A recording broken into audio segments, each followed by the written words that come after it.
Voilà, bonjour à vous. Voilà, je vous salue déjà dans le précieux nom de notre Seigneur et Sauveur Jésus-Christ. Et je suis très contente encore une fois du privilège qu'il me donne vraiment de faire cette vidéo et de partager cet enseignement. Je tire mon enseignement de l'habitude que nous avons toujours, que tu sois chrétien, que tu sois non chrétien, cette habitude que nous avons toujours de dire par la grâce de Dieu, que Dieu me donne la grâce vraiment d'abandonner ses péchés, que Dieu me donne la grâce vraiment d'arrêter cette relation. Voilà, c'est de ça que je vais parler aujourd'hui. J'aimerais d'abord attirer notre attention pour nous dire, il y a grâce et grâce. Voilà, il y a une grâce qui est, la signification qui est une faveur imméritée. Bon, maintenant, d'autres grâces que nous parlons souvent. Moi, j'aimerais dire à quelqu'un ce soir que tu ne peux pas vivre en concubinage. Hein? Tu ne peux pas vivre en concubinage. Tu te sens bien chez un homme qui ne t'a pas épousé, ou bien tu te sens bien avec une femme que tu n'as pas épousée, et puis tu te lèves, tu dis, je prie tout le temps, je veux que Dieu me donne la grâce, ou bien que Dieu me donne la force d'abandonner cette femme, ou bien d'abandonner ce péché de fornication. Hein? Tu es dans des faiblesses, toi, tu voles, toi, tu mens à tout moment, et tu es là. Tu dis que Dieu m'accorde la grâce. Je ne refuse pas que Dieu peut nous accorder la grâce. Mais j'aimerais dire à quelqu'un ce soir que cette grâce agit selon ta décision. La grâce ne viendra jamais te commander. La grâce ne viendra jamais t'imposer quoi que ce soit. Parce que Dieu dit, le Seigneur Jésus dit, je me tiens à la porte et je frappe. Quiconque entend ma voix. Ça veut dire que cette grâce, on va t'enseigner. Le Saint-Esprit va te parler. Ta conscience même va te parler.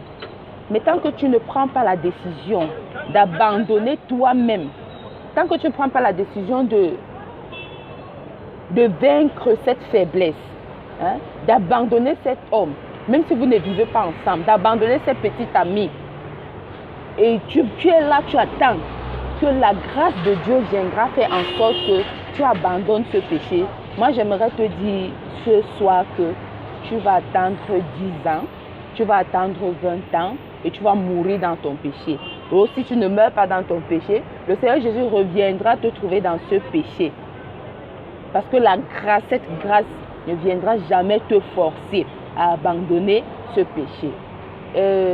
Nous aimons toujours aussi déclarer ce passage biblique qui dit, il avait dans Somme, il avait dit que nous sommes des dieux, mais cependant nous mourrons comme des hommes. Et ce passage, nous aimons toujours le déclarer dans des moments où nous voulons obtenir une bénédiction, ou bien, mais nous ne le déclarons pas même face au péché. Si Dieu dit que nous sommes des dieux, un Dieu, rien ne résiste à un Dieu, même cette faiblesse. Il suffit juste que tu prennes la décision d'abandonner, tu prennes la décision de laisser. Tu dis aujourd'hui, toi et moi, fornication, je ne suis plus avec toi.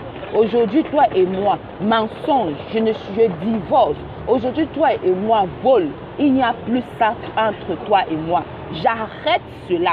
Et maintenant, quand tu prends cette décision, la grâce de Dieu vient maintenant te donner la force de tenir. Parce que même quand tu dis que tu abandonnes, il y aura toujours des tentations. C'est cette grâce maintenant qui vient et elle te donne les forces de tenir.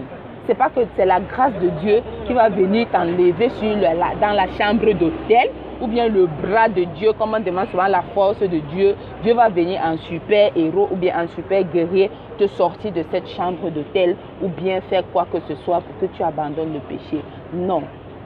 Donc, ce sont de dire que la grâce de Dieu m'aide. La grâce de Dieu est là. Oui. Paul avait dit, est-ce que c'est parce que la grâce est là que nous devons pécher? Cette grâce, c'est pas parce qu'elle est là qu'elle nous permet de pécher. Justement, elle est là pour nous conscientiser. Elle est là pour nous aider à prendre la décision d'abandonner. Et quand nous abandonnons, elle vient surabonder dans nos vies. Amen. Donc, je ne voudrais plus vraiment, c'est vraiment une exhortation. Et puis, le Saint-Esprit m'a attiré Et quand je prêchais aujourd'hui, et puis c'est lui qui parlait parce que ce n'est pas moi. Donc nous disons pour que la grâce de Dieu m'aide. Quand tu es là, tu dors sur tes deux oreillers, la grâce de Dieu ne viendra jamais t'aider à abandonner un péché. C'est ta volonté.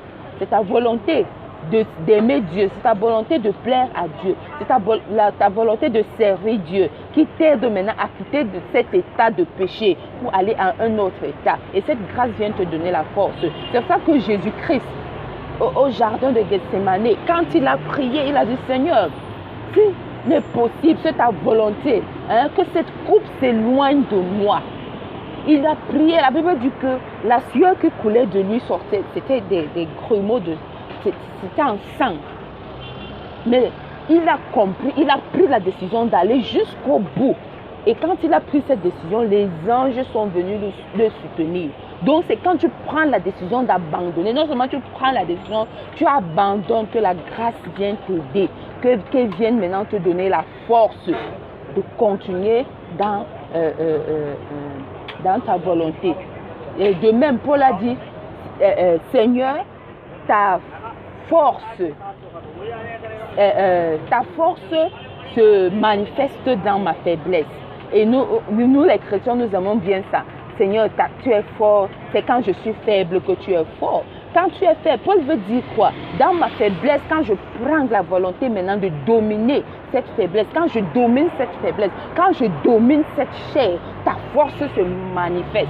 Mais tu ne peux pas rester dans ta faiblesse, tu ne peux pas dormir dans ta faiblesse et tu dis toujours, Seigneur, c'est même quand je suis faible que je suis fort. Tu es dans les hôtels, tu es en train de boire, tu es dans les boîtes de nuit, tu es en train de voler et tu fais que dire Seigneur, c'est quand je suis faible. Non, Paul voulait dire que quand je prends la décision de dominer cette faiblesse, que je suis fort. Donc j'aimerais dire à quelqu'un ce soir, cesse d'attendre la grâce de Dieu. Si tu attends cette grâce, tu mourras dans ton péché et tu iras en enfer. Cesse d'attendre la grâce de Dieu parce que la grâce de Dieu ne viendra jamais te retirer de ce péché. C'est toi-même qui veux sortir de cet état. Bartimée connaissait qu'il était aveugle. Jésus passait partout, mais Bartimée n'a pas attendu que Jésus le localise. C'est lui qui allait vers Jésus. Et il a crié de toutes ses forces parce qu'il ne voulait plus cet état de mendiant. Il ne voulait plus de cet état d'aveugle. Il voulait changer de statut. Dans sa volonté, il a crié, même quand les gens lui disaient, oh, tais-toi, la chair le rend. C'est comme la chair, le péché, tu as le désir, tu as tout ceci. Non, non, non, tu as encore besoin d'argent. Il faut aller chez tel gars. Non, non, non, ne suis pas Jésus. Bartimée criait encore plus fort. Jésus-Christ, aie pitié de moi. Dieu a entendu sa voix. C'est la même chose. Prends la décision de crier. Tu dis, péché, je ne veux plus de toi. Péché, à partir de ce soir, je divorce. Péché, à partir de ce soir, toi et moi, c'est fini. Et la grâce de Dieu viendra dans ta vie et te donnera la force. Et c'est là que la force de Dieu va se manifester dans ta vie. Amen. Donc voilà, c'est vraiment cette exhortation que je voulais partager avec toi ce soir. Que l'Éternel te bénisse.